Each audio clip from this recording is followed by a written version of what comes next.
മക്കളെ, ഇന്ന് നമുക്ക് പഠിക്കാനുള്ളത് ഹായ്ക്കു ആണ്. ഹായ്ക്കു കവിതയാണ് നമ്മൾ ഇന്ന് നോക്കാൻ പോകുന്നത്.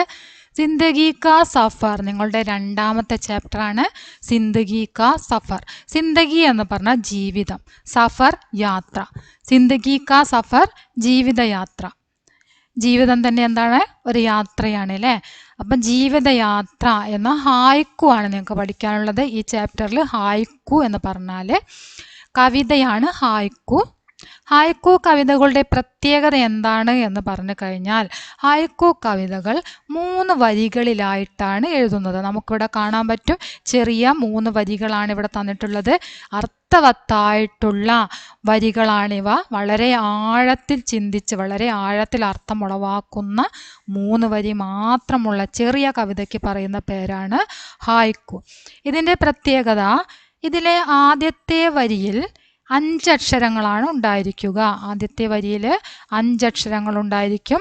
അതുപോലെ തന്നെ രണ്ടാമത്തെ വരിയിൽ 7 അക്ഷരമാണ് ഉണ്ടായിരിക്കുക. വീണ്ടും മൂന്നാമത്തെ വരിയിൽ 5 അക്ഷരം. ഇങ്ങനെ ഇത്രയും അക്ഷരങ്ങൾ മാത്രം അടങ്ങുന്ന അർത്ഥവത്തായിട്ടുള്ള കവിതയാണ് ഹായ്ക്കു കവിതകൾ. ഇത് പ്രകൃതി സൗന്ദര്യത്തിനെയും അതുപോലെ തന്നെ ജീവിതത്തിൻ്റെ അഗാധതയെയും വ്യക്തമാക്കാൻ വേണ്ടിയാണ് ഇങ്ങനെയുള്ള ഹായ്ക്കു കവിതകൾ എഴുതുന്നത്. എന്താണ് ഇതിലൂടെ വ്യക്തമാക്കുന്നത്? പ്രകൃതി സൗന്ദര്യവും അതുപോലെ തന്നെ ജീവിതത്തിൻ്റെ അഗാധതയും വ്യക്തമാക്കാൻ വേണ്ടി എഴുതുന്ന 3 വരികളിൽ എഴുതുന്ന അർത്ഥവത്തായിട്ടുള്ള കവിതയാണ് ഹായ്ക്കു. ഇതൊരു ജാപ്പാനീസ് കവിതാരൂപമാണ്.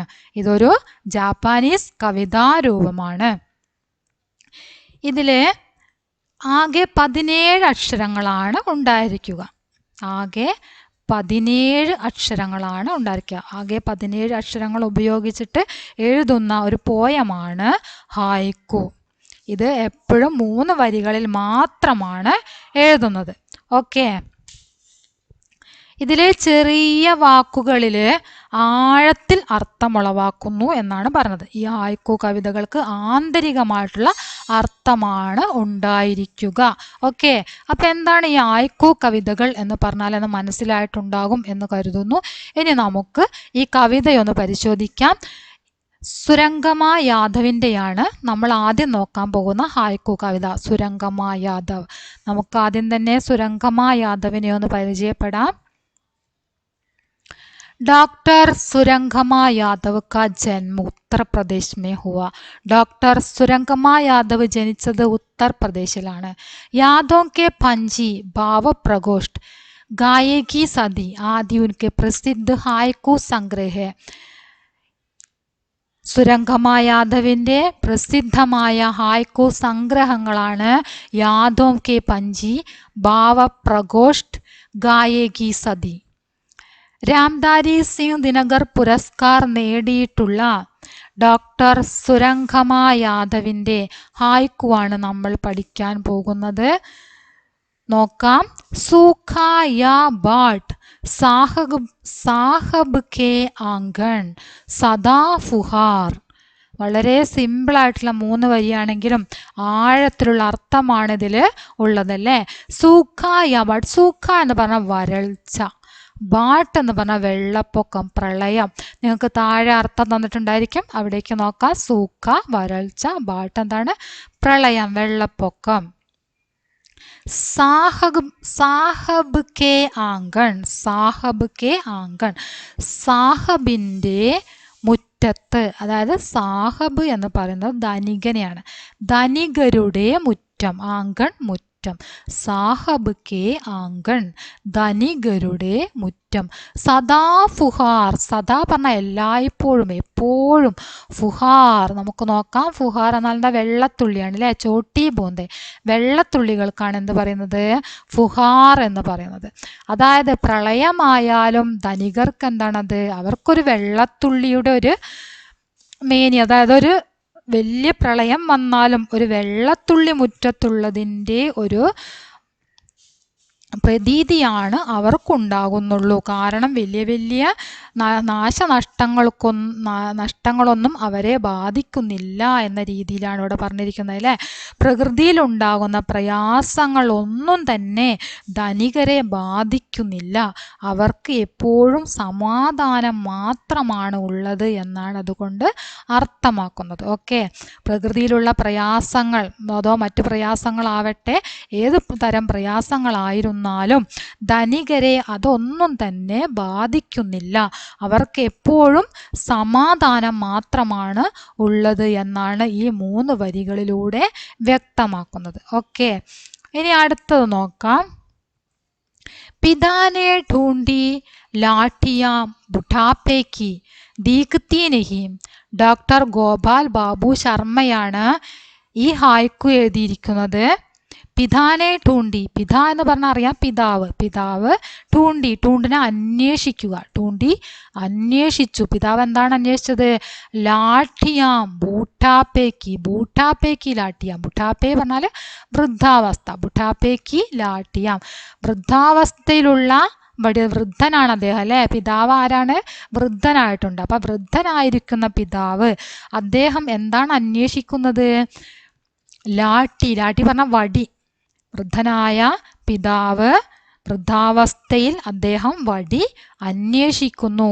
ദീക്തി നഹീം, എവിടെയും കണ്ടില്ല. ദീക്തി നഹീം, എവിടെയും കണ്ടില്ല പിതാവ്. അപ്പൊ നമുക്കിത് എന്താണ് മനസ്സിലാക്കാൻ സാധിക്കുന്നത്? പിതാവ് വാർദ്ധക്യത്തിലെത്തിയിരിക്കുന്നു. വൃദ്ധനായ പിതാവ് വാർദ്ധക്യത്തിൽ വടി അന്വേഷിക്കുന്നു എന്ന് പറഞ്ഞാൽ ആശ്രയം അന്വേഷിക്കുന്നു എന്നാണ് അതുകൊണ്ട് അർത്ഥമാക്കുന്നത്. അതായത് വൃദ്ധരാവുമ്പോൾ എന്ത് വേണം? ആശ്രയം വേണം അല്ലേ. വൃദ്ധർക്ക് ആശ്രയം വേണം. അവർക്ക് ജീവിതത്തിൽ ആ സമയങ്ങളിൽ മറ്റുള്ളവരുടെ ആശ്രയം കൂടിയേ തീരൂ. അപ്പം ആ സമയത്ത് അവർ ആശ്രയം അന്വേഷിക്കുന്നു. ആശ്രയം നൽകേണ്ടത് ആരാണ്? മക്കളാണ് അല്ലേ. മക്കളാണ് അവർക്ക് ആശ്രയം കൊടുക്കേണ്ടത്. പക്ഷേ ആശ്രയം ലഭിച്ചില്ല. അവർക്ക് എവിടെയും ആശ്രയം ലഭിക്കുന്നില്ല. അപ്പം എന്താണ് അതിൽ നിന്ന് നമ്മൾ ഊഹിക്കേണ്ടത്?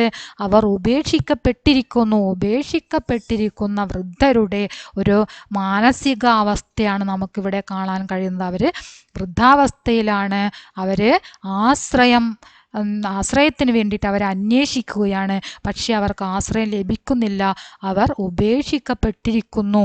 ഓക്കെ, അതാണ് ഡോക്ടർ ഗോപാൽ ബാബു ശർമ്മയുടെ ഹായ്ക്കു. മൂന്നാമത്തെ ഹായ്ക്കു നോക്കാം നമുക്ക്. കമലാ നിഗുർബയാണ് എഴുതിയിരിക്കുന്നത്.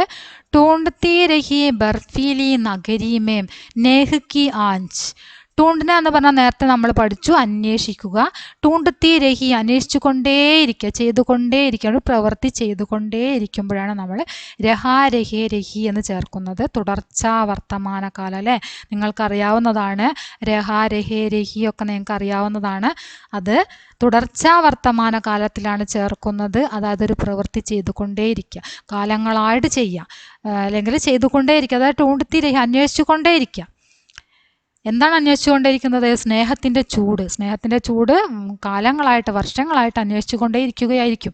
അതാണ് അന്വേഷിച്ചു കൊണ്ടേയിരിക്കുന്നു. സ്നേഹത്തിൻ്റെ ആ ചൂട്, അത് നമ്മൾ അത്രയും ആഴത്തിൽ ചിന്തിച്ചിട്ട് അത് മനസ്സിലാക്കുക. അത്രയും ആ ഒരു വിഷമം, സ്നേഹം ലഭിക്കാത്ത ഒരു വിഷമം, സ്നേഹം കിട്ടാതിരിക്കുക, നമ്മുടെ എന്താ പറയുക, നമ്മളെ മനുഷ്യബന്ധങ്ങളിൽ നിന്നും, നമ്മളെ ബന്ധങ്ങളിൽ നിന്നും, അതുപോലെ തന്നെ സ്നേഹബന്ധം, മനുഷ്യബന്ധങ്ങളിൽ നിന്നൊന്നും സ്നേഹം ലഭിക്കാതിരിക്കുമ്പോഴുണ്ടാകുന്ന ഒരു വേദന, അതാണ് ഇവിടെ ഈ വരികളിലൂടെ കമലാ നിഗുർബ എടുത്തു കാണിക്കാൻ വേണ്ടിയിട്ട് ശ്രമിക്കുന്നത്. ഇവിടെ പ്രകടമാക്കാൻ വേണ്ടി ശ്രമിക്കുന്ന കാര്യം അതാണ്. അതായത് ഒരിക്കലും കിട്ടില്ല എന്നറിയാം, ഒരിക്കലും കിട്ടില്ല എന്നറിഞ്ഞിട്ടും എന്താണ്, എപ്പോഴെങ്കിലും കിട്ടിയാലോ, എങ്ങനെയെങ്കിലും കിട്ടിയാലോ എന്ന് കരുതിയിട്ട് അന്വേഷിച്ചു കൊണ്ടേയിരിക്കുക. എന്താണ് അന്വേഷിച്ചു കൊണ്ടേയിരിക്കുന്നത്? സ്നേഹത്തിൻ്റെ ചൂട്. അതായത് സ്നേഹം ലഭിക്കാത്ത മറ്റുള്ളവരിൽ നിന്നും, അതായത് നമ്മളെ ചുറ്റുപാടുമുള്ളവരിൽ നിന്നും, നമ്മൾ സ്നേഹിക്കുന്നവരിൽ നിന്ന് സ്നേഹം ലഭിക്കാതിരിക്കുക, നമ്മളെ ബന്ധങ്ങളിൽ നിന്നൊക്കെ സ്നേഹം ലഭിക്കാതിരിക്കുക എന്ന് പറയുന്നത് വളരെ വേദനാജനകമായിട്ടുള്ളൊരു കാര്യമാണ് അല്ലേ. നമ്മളെ ആരും സ്നേഹിക്കാനില്ലാത്തൊരവസ്ഥ, നമ്മളെ മനസ്സിലാക്കാനോ നമ്മെ സ്നേഹിക്കാനോ ആരും ഇല്ലാത്ത ഒരവസ്ഥ എന്ന് പറയുന്നത് അത് വല്ലാത്തൊരവസ്ഥയായിരിക്കും. അപ്പോൾ അത്രയും ആഴത്തിൽ ചിന്തിക്കാൻ വേണ്ടിയാണ് കമലാ നിഗൂർബ ഈ ഹായ്ക്കു എഴുതിയിരിക്കുന്നത്. അപ്പോൾ ആ സ്നേഹത്തിൻ്റെ ചൂടാണ് അന്വേഷിച്ചു കൊണ്ടേയിരിക്കുന്നത്. മനുഷ്യബന്ധങ്ങളുടെയും സ്നേഹത്തിൻ്റെയും അഭാവം അനുഭവിക്കുന്ന ഒരാളുടെ വേദനയാണ് ഇവിടെ പ്രകടമായി കാണുന്നത്. ഓക്കെ, എന്താണ് നമ്മളിവിടെ പ്രകടമായി കാണുന്നത്? മനുഷ്യബന്ധങ്ങളുടെയും സ്നേഹത്തിൻ്റെയും അഭാവം അനുഭവിക്കുന്ന ഒരാളുടെ വേദനയാണ് ഈ വരികളിലൂടെ കമലാ നിഗൂർബ വ്യക്തമാക്കാൻ ശ്രമിക്കുന്നത്. ഓക്കെ, അപ്പോൾ 3 ഹൈക്കു ആണ് നമുക്കുള്ളത്. 3 ഹൈക്കുവും ഇവിടെ പറഞ്ഞു കഴിഞ്ഞു. ശരിക്കും നോക്കിയിട്ട് പഠിക്കുക. ഇതിൻ്റെ അർത്ഥങ്ങൾ വിശദമായിട്ട് തന്നെ അടുത്ത ക്ലാസ്സിൽ ഒരു വീഡിയോ ആയിട്ട് ചെയ്യുന്നതായിരിക്കും. എല്ലാ അർത്ഥങ്ങളും വിശദമായി എഴുതി ചെയ്യുന്നതായിരിക്കും. നിങ്ങൾ വീഡിയോ വ്യക്തമായിട്ട് കൃത്യമായിട്ട് അവസാനം വരെ കണ്ട് പഠിക്കുക. നിങ്ങളുടെ അഭിപ്രായങ്ങളും നിർദ്ദേശങ്ങളും തീർച്ചയായിട്ടും നിങ്ങൾ കമൻറ്റ് ചെയ്യുക. അതുപോലെ തന്നെ ലൈക്ക് ചെയ്യുക. നിങ്ങളെ ഫ്രണ്ട്സിനൊക്കെ ഷെയർ ചെയ്യുക. എന്നെ സപ്പോർട്ട് ചെയ്യുക. ഓക്കെ.